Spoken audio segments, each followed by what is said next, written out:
एक ऐसा शहर जो रेगिस्तान के बीचों बीच बसा हुआ है, जो अपनी सुनहरी रेतीली धूल, ऐतिहासिक किलों, हवेलियों और संस्कृति की एक अलग ही कहानी बयां करता है। यह वही शहर है जहां पर किलों और महलों की दीवारों में प्राचीन राजा महाराजाओं और उनकी शौर्य गाथाओं की गूंज आज भी सुनाई देती है। तो आज हम आपको घुमाने वाले हैं जैसलमेर शहर, जिसे गोल्डन सिटी या स्वर्ण नगरी भी कहा जाता है। तो आइए हमारे साथ घूमिए जैसलमेर शहर।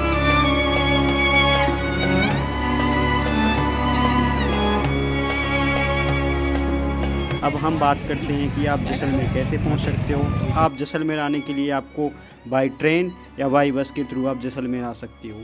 ये जैसलमेर शहर राजस्थान की राजधानी जयपुर से 575 किलोमीटर की दूरी पर पश्चिम में स्थित है।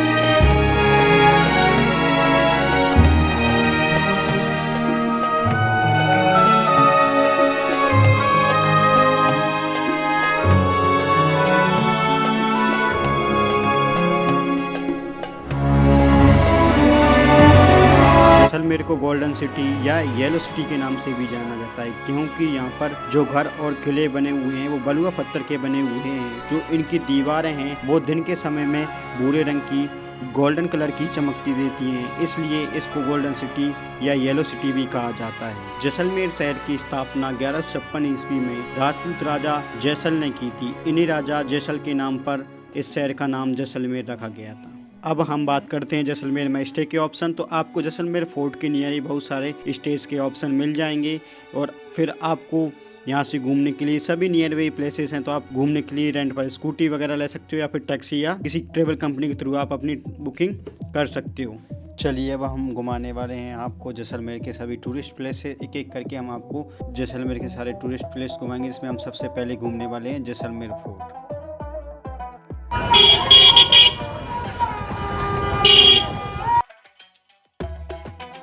जैसलमेर फोर्ट, जिसे सोनार किला भी कहा जाता है, इसकी दूरी रेलवे जंक्शन से 1 किलोमीटर की दूरी पर स्थित जैसलमेर फोर्ट राजस्थान का दूसरा सबसे पुराना फोर्ट है, जिसे सन 1556 ईस्वी में रावल जैसल ने बनवाया था। यह फोर्ट एक लिविंग फोर्ट भी है, क्योंकि लोग बाग आज भी इस फोर्ट में निवास करते हैं। इस किले को गोल्डन फोर्ट भी कहा जाता है, क्योंकि इस किले की सभी दीवारें विशाल पीले बलुआ पत्थर की बनी हुई दीवारें हैं, जो दिन के समय में गहरे भूरे रंग की दिखाई देती हैं, और जैसे जैसे सूरज जलने के साथ साथ ये सुनहरे रंग की होती जाती हैं। इस कारण से इस फोर्ट को गोल्डन फोर्ट कहा जाता है या सोनार फोर्ट कहा जाता है। जैसलमेर फोर्ट को वर्ल्ड हेरिटेज साइट में शामिल किया गया है, और ये फोर्ट मरुस्थल के विक्रांता पर्वत पहाड़ी पर स्थित है। सोनार फोर्ट एक पौराणिक संरचना है, और भव्य इतिहास में इसका बहुत महत्व है। किले में 4 भव्य प्रवेश द्वार हैं, जिसमें पहला गणेश पोल, दूसरा अक्षर पोल, तीसरा सूरज पोल और चौथा हवा पोल है।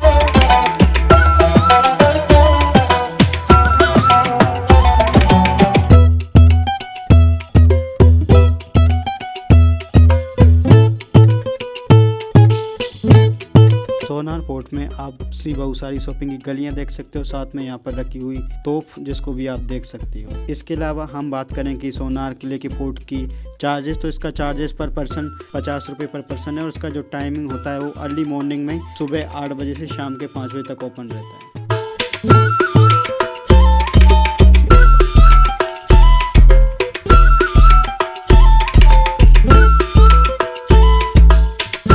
जैसलमेर फोर्ट के गलियारों में ही जैन मंदिर स्थित है, जिसमें सबसे बड़ा जैन मंदिर स्थित है, जिसमें 7 मंदिर आपको देखने को मिलेंगे, जो कि सभी 7 जैन मंदिर आपस में गलियारों और द्वारों की मदद से एक दूसरे से जुड़े हुए हैं। ये सभी जैन मंदिर जैन तीर्थंकरों को समर्पित हैं, जिसमें पहला मंदिर है चंद्रप्रभु जैन मंदिर, दूसरा है ऋषभदेव मंदिर, तीसरा है पार्श्वनाथ मंदिर, और चौथा है शीतलनाथ मंदिर, और 5वां है शांतिनाथ मंदिर, और छठा है कुंतानाथ टेम्पल, और 7वां है संभवनाथ जैन टेम्पल। ये सभी जैन मंदिर आपको सोनार फोर्ट में देखने को मिलेंगे।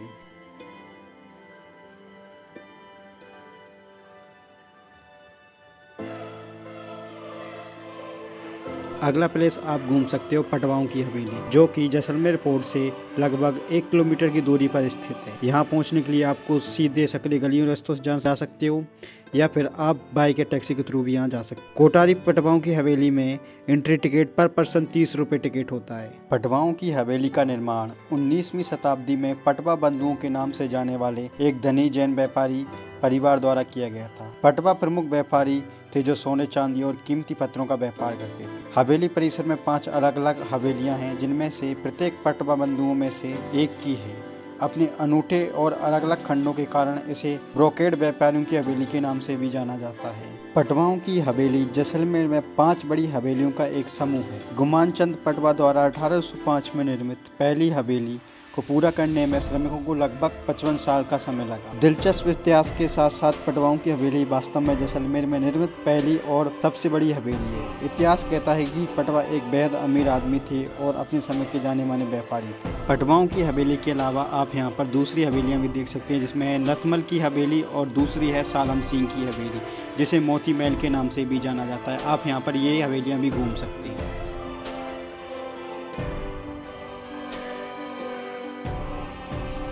पटवाओं की हवेली घूमने के बाद आप अपना अगला स्थान मंदिर पैलेस या ताजिया पैलेस घूम सकते हो, जिसे आज महाराजा पैलेस के नाम से भी जाना जाता है। जैसलमेर फोर्ट से लगभग 500 मीटर की दूरी पर स्थित है और जो है इसका एंट्री टिकट 160 रुपये है। मंदिर पैलेस में 2 कॉम्प्लेक्स हैं, जिसमें जवाहर विलास है और दूसरा जनाना महल है। ताजिया टावर का निर्माण 1886 ईस्वी में किया गया था। इसे उस समय के शाही हिंदू शासक महाराबल बैरीसाल सिंह को उपहार के रूप में बनवाया गया था। स्थानीय मुस्लिम वास्तुकारों और शिल्पकारों द्वारा निर्मित शानदार मीनार को इस्लामी धर्म के सार के साथ डिजाइन किया गया था। मीनार को 5 मंजिला भागों में विभाजित किया गया था, जिसमें प्रत्येक मुस्लिम शिल्प कौशल और डिजाइन का एक अलग अलग मिश्रण प्रदर्शित करती है। प्रत्येक मंजिल में विशाल बालकनियां भी हैं, जो इस्लामी मकबरे को दर्शाने के लिए बनाई गई थी, जो उनके धार्मिक उत्सव का एक प्रतीक। मंदिर पैलेस, इसे ताजी टावर भी कहा जाते हैं, बिल्कुल ताजी के सैफ के रूप में ये महल एक के ऊपर एक मंजिल के साथ खड़ा है। 200 साल तक यह महल जैसलमेर के शासकों का निवास स्थान था। इसके बादल विलास नाम के हिस्से को शहर के सबसे ऊंची इमारत माना जाता था। बादल महल क्राउड प्लेस की 5 मंजिला वस्तु संरचना को इसकी पैगोडा सुंदरता ताजिया टावर द्वारा आगे बढ़ाया गया था। महल की प्रत्येक मंजिल में एक अद्भुत नक्काशीकार छज्जा है। बादल पैलेस मुस्लिम कारीगरों की कला कौशल का एक बेहतरीन नमूना है, जिसमें ताजिया के आकार के टावर को डाला गया है।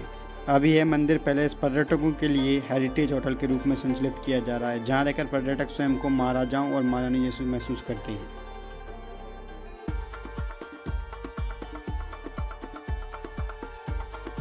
आप अगला पैलेस गड़ीसर लेक घूम सकते हो, जो कि रेलवे स्टेशन से 2 किलोमीटर की दूरी पर है। गड़ीसर लेक एक आर्टिफिशियल लेक है।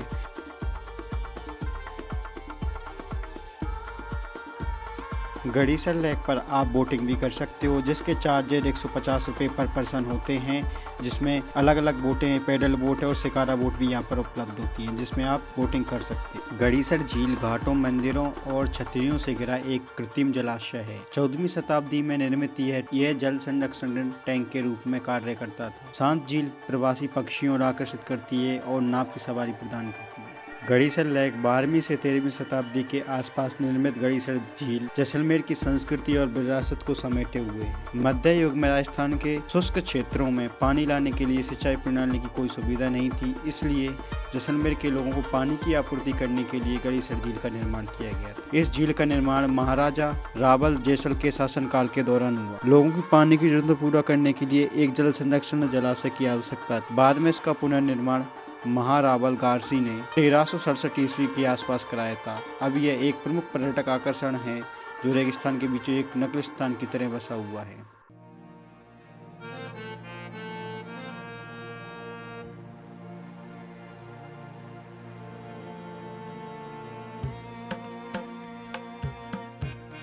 गड़ीसर झील में आप कई मंदिरों, पर्वतों, तीर्थ स्थलों और छतरियों से घिरी हुई है। झील की आंतरिक क्षेत्र का विकास किया गया है। आप यहाँ रेगिस्तान के सांस्कृतिक केंद्र और संग्रहालय देख सकते हैं। अगर आप यहाँ पर सनसेट देखना चाहते हैं तो यहाँ पर बहुत ही सुंदर सनसेट के नज़ारे आपको यहाँ पर दिखाई देंगे।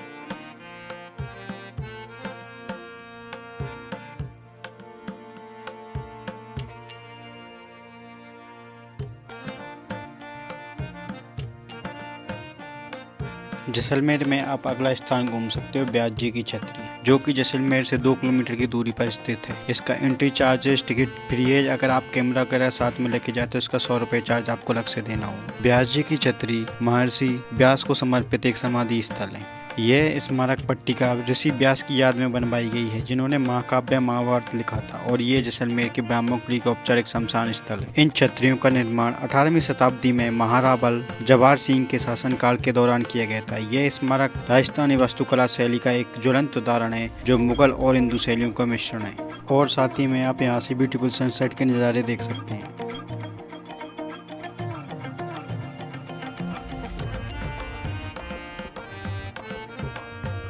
जैसलमेर में आप अगला स्थान बड़ा बाग घूम सकते हो, जो कि जैसलमेर से 8 किलोमीटर की दूरी पर स्थित है, जहां पर आप बाइक या टैक्सी के थ्रू यहां पर पहुंच सकते हैं। बड़ा बाग का एंट्री टिकट 20 रुपये पर पर्सन। बड़ा बाग अर्थात इसको शाही शमशान भी कहा जाता है। बड़ा बाग में 7वीं शताब्दी के आसपास छतरियों के निर्माण की परंपरा रही है, जो 20वीं शताब्दी तक चली। यहाँ बनी पहली छतरी या समाधि स्थल महाराजा जयसिंह द्वितीय की थी, जिन्होंने 1688 से 1747 के बीच में इस क्षेत्र में शासन किया, और इन्होंने जैसलमेर के अपने शासनकाल के दौरान एक शासक के रूप में बहुत बड़ा योगदान दिया। सबसे बड़ा योगदान बांध निर्माण का था, जिसका उद्देश्य समाज की बेहतरी के लिए समुदाय की वनस्पतियों और जीव जंतुओं के संरक्षण का था। उनकी मृत्यु के बाद उनके बेटे ने इस जल निकाय के पास एक समाधि स्थल का निर्माण करा, जिसे सामाजिक विकास और मूल्यों का योगदान करने का फैसला किया।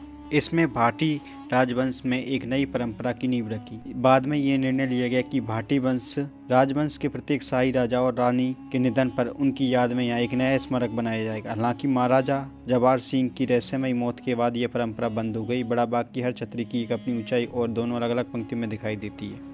इस भूमि के निर्माण का श्रेय महाराजा महाराबल जय सिंह को जाता है। इन्होंने इस रेगिस्तान के क्षेत्र में एक बांध का निर्माण करके अपना काम शुरू किया था, ताकि यहाँ आसपास के गांवों के लिए पानी की टंकी के रूप में काम आ सके। स्थानीय भाषा में लोग इनको छतरियाँ कहते हैं। ये छतरियाँ कुछ और नहीं बल्कि मकबरे के आकार की संरचना है, जिन्होंने स्थानीय रूप में छतरियाँ कहा जाता है। ये छतरियाँ का निर्माण की कला 17वीं शताब्दी के आसपास शुरू हुई और 20वीं शताब्दी के आसपास तक चली थी।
जैसलमेर में आप अगला स्थान घूम सकते हो कुलधरा विलेज, जिसे हॉन्टेड विलेज भी कहा जाता है। ये जैसलमेर से लगभग 20 किलोमीटर की दूरी पर स्थित है। यहाँ पहुँचने के लिए आप गाड़ी या टैक्सी का यूज कर सकते हैं। कुलधरा विलेज की एंट्री टिकट की बात करें तो इसका 10 रुपये पर पर्सन किराया है, और अगर आप गाड़ी वगैरह लेके जाते हो तो इसका 50 रुपये पर पर्सन आपको अलग से चार्ज देना होगा। कुलधरा गाँव की स्थापना 1156 में जैसलमेर में राजस्थान में त्रिकुटा पहाड़ी के ऊपर महाराजा जयसल बाटी द्वारा की गई थी।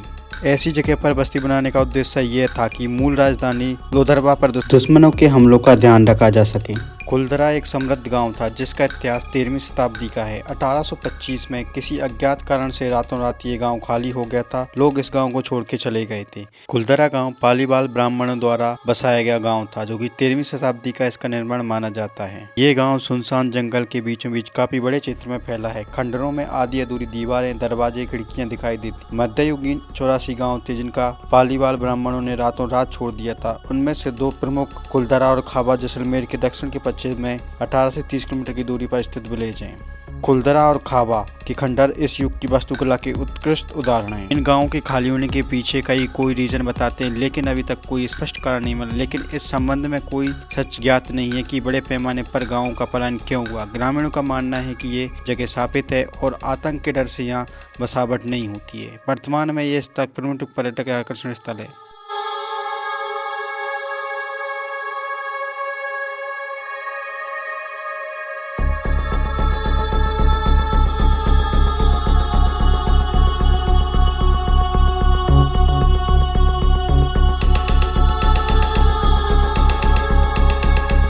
जैसलमेर में आप कुलदरा विलेज घूमने के बाद आप घूम सकते हो खाबा फोर्ट, जो कि कुलदरा विलेज से 16 किलोमीटर की दूरी पर है। इसका एंट्री टिकट 50 रुपये पर पर्सन है।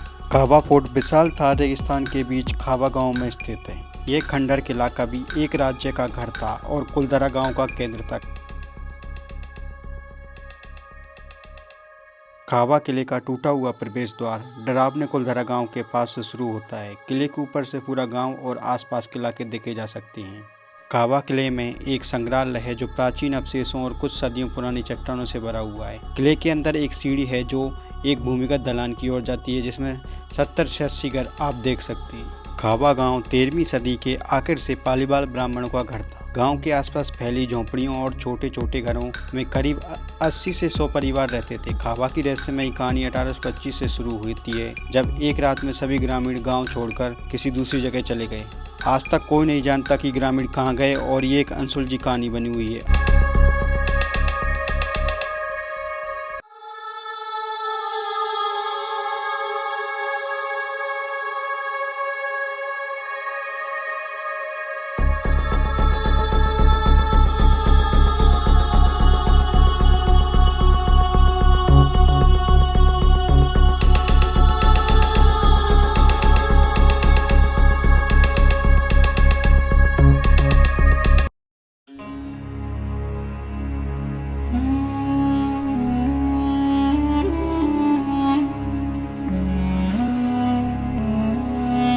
जैसलमेर में आप अगले दिन एक्सप्लोर कर सकते हो सेम सैंड ड्यून्स रेगिस्तान, जो कि सेम नामक एक जगह पर स्थित है, जो कि जैसलमेर से 40 किलोमीटर की दूरी पर स्थित हैं रेगिस्तान के दौरे। यहाँ पर आप नाइट को कैंपिंग कर सकते हो। आपको कैंपिंग के ऑप्शन में आपको बहुत सारे ऑप्शंस मिल जाएंगे, जैसे कि आप किसी ट्रेवल कंपनी के थ्रू अपना पैकेज बुक करा के आ सकते हो, या आप यहाँ पर पर्सनली भी आप खुद भी यहाँ पर अपनी कैंपिंग डेजर्ट बुकिंग करा सकते हो। यहाँ पर आपको कैंप के अंदर सारी फैसिलिटीज़ मिलेंगी, जिसमें आप एक बेड और साथ में ही अटैच वॉशरूम वगैरह आपको सारी फैसिलिटी मिल जाएंगी। आप इवनिंग के टाइम में आप रेगिस्तान के सुनहरे धोरों से आप बहुत ही सुंदर ब्यूटीफुल सनसेट के नज़ारे आप यहाँ पर देख सकते हो, जो कि सच में बहुत ही सुंदर और खूबसूरत सनसेट के नज़ारे आपको यहाँ से दिखाई देंगे। अगर आप ओपन में कैंपिंग करना चाहते हो नाइट के टाइम आप डेजर्ट में, तो आप यहाँ पर वो डेजर्ट की ओपन नाइट कैंपिंग भी कर सकते हो। इसके चार्जेस थोड़े उससे एक्स्ट्रा होते हैं और थोड़े चार्जेस से ज़्यादा कॉस्टली होते हैं। आप ये नाइट कैंपिंग भी यहाँ पर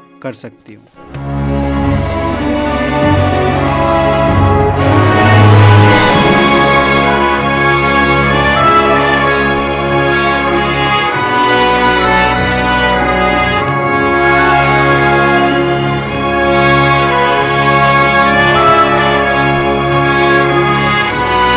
जब आप शाम के टाइम पर आप अपने डेजर्ट कैंप की साइड और आते हैं, तो आपको यहाँ पर बहुत सारी कलाकार आपको अपनी कलाकृतियाँ दिखाते हुए मिलेंगे, जिसमें कि राजस्थानी फोक डांस, बहुत सारी कलाकृतियाँ और आप भी यहाँ पर देखेंगे। और साथ ही में आप यहाँ पर बोन फायर का भी एंजॉय कर सकते हैं। यहाँ पर बहुत सारे सैंड ड्यून्स डेजर्ट्स कैंप हैं, जिनमें आप अपना रजिस्ट्रेशन करा सकते हैं।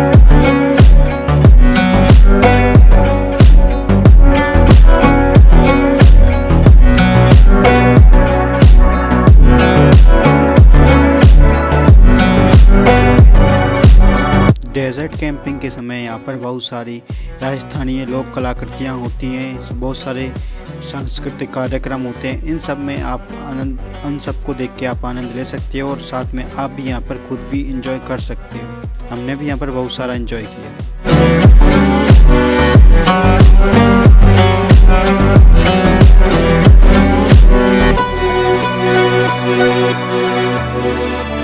आप जैसलमेर के सेम सैंड ड्यून से बहुत ही सुंदर सनराइज के नज़ारे भी यहाँ पर देख सकते हो।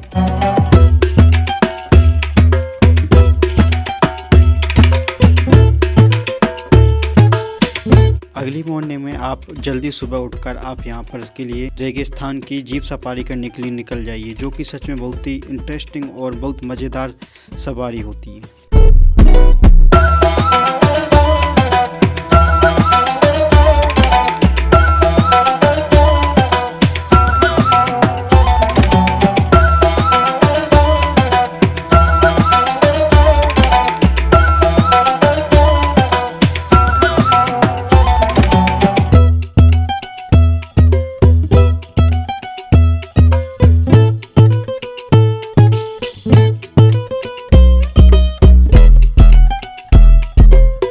आप डेजर्ट में बहुत सारी डेजर्ट एक्टिविटीज़ कर सकते हो, जिसमें आप कर सकते हो कैमल सफारी, जिसमें ऊँट सवारी। आप यहाँ पर किसी पैकेज के थ्रू आते हो तो आप वो भी इंक्लूड कर सकते हो। अगर आप एक्स्ट्रा पेमेंट देकर करना चाहते हो तो आप उसके एक्स्ट्रा चार्जेस दे के भी आप यहाँ पर ऊँटों की सफारी कर सकते हो, जैसे कैमल सफारी के नाम से भी जाना जाता है। और आप यहाँ पर कर सकते हो जीप सफारी, जो कि सच में बहुत ही सुंदर और बहुत ही अमेजिंग होती है। इसके अलग ही फील आपको यहाँ पर फील होगा।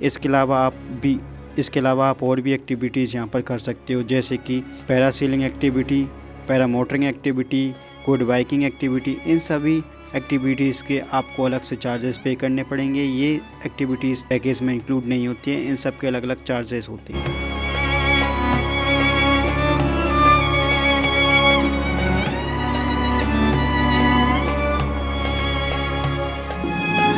जैसलमेर में आप देख सकते हो अगला प्लेस है जैसलमेर वार म्यूजियम, जो कि जैसलमेर से 12 किलोमीटर की दूरी पर स्थित है। जैसलमेर के मिलिट्री बेस पर एक ऐसा म्यूजियम बनाया गया है जहां हम आदर के साथ उन सैनिकों को धन्यवाद देते हुए उन्हें सम्मान दे सकें। उन सैनिकों के द्वारा किए गए बलिदान और शौर्य को दर्शाते हुए म्यूजियम को बड़े सलीके से सजाया गया, जहाँ यहाँ प्रदर्शित प्रत्येक वस्तु उन सभी सैनिकों के बलिदान को मूर्ति रूप में उजागर करती है, जिन्होंने सन 1965 के भारत पाक युद्ध तथा सन 1971 में हुए लोंगेवाला युद्ध के दौरान अपना जीवन कुर्बान किया था। इस म्यूजियम के दर्शन के करने से आपको भारतीय सेना द्वारा अधिकृत टैंक तथा युद्ध के काम आने वाले अन्य साजो सामान देखने को मिलेगा, जो आपको गौरवान्वित कर देगा। यहाँ पर एक ऑडियो विजुअल कक्ष भी है, जिसमें आपको युद्ध संबंधी फिल्में दिखाई जाती है। लोंगेवाला युद्ध में महत्वपूर्ण रूप से भागीदारी निभाने वाले मेजर कुलदीप सिंह चंद्रपुरी का इंटरव्यू भी आप देख सकते हैं।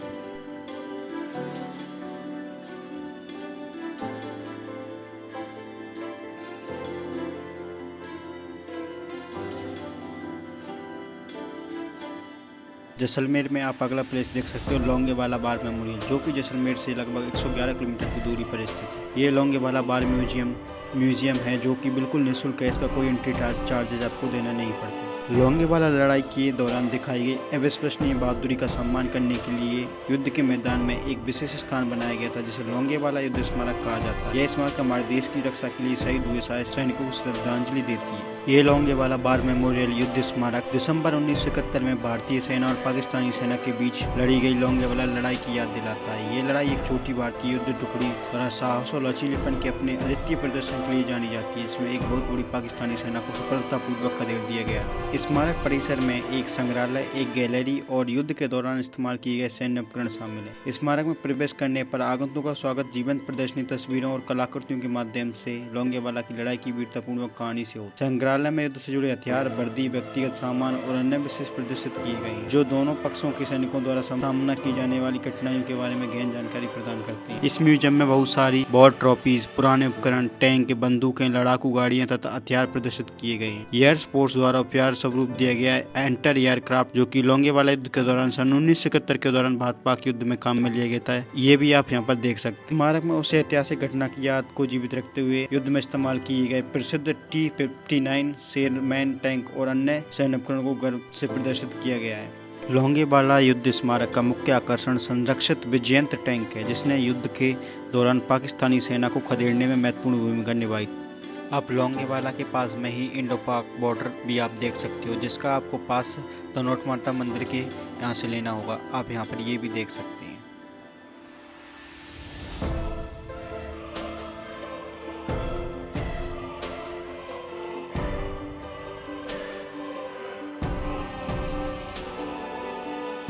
अगला स्थान आप देख सकते हो तनोट माता का मंदिर, जो कि जैसलमेर से 131 किलोमीटर की दूरी पर है, और जबकि लोंगेवाला बार मेमोरियल से ये 36 किलोमीटर की दूरी पर स्थित। यह मंदिर माता हिंगलाज को समर्पित है। मंदिर की स्थापना 1847 ईस्वी में हुई थी। देवी की मूर्ति इसी समय स्थापित की गई थी। इस मंदिर का निर्माण भाटी राजपूत राजा तनु राव द्वारा तनौट को अपने राज्य की राजधानी बनाने के बाद शुरू किया गया था।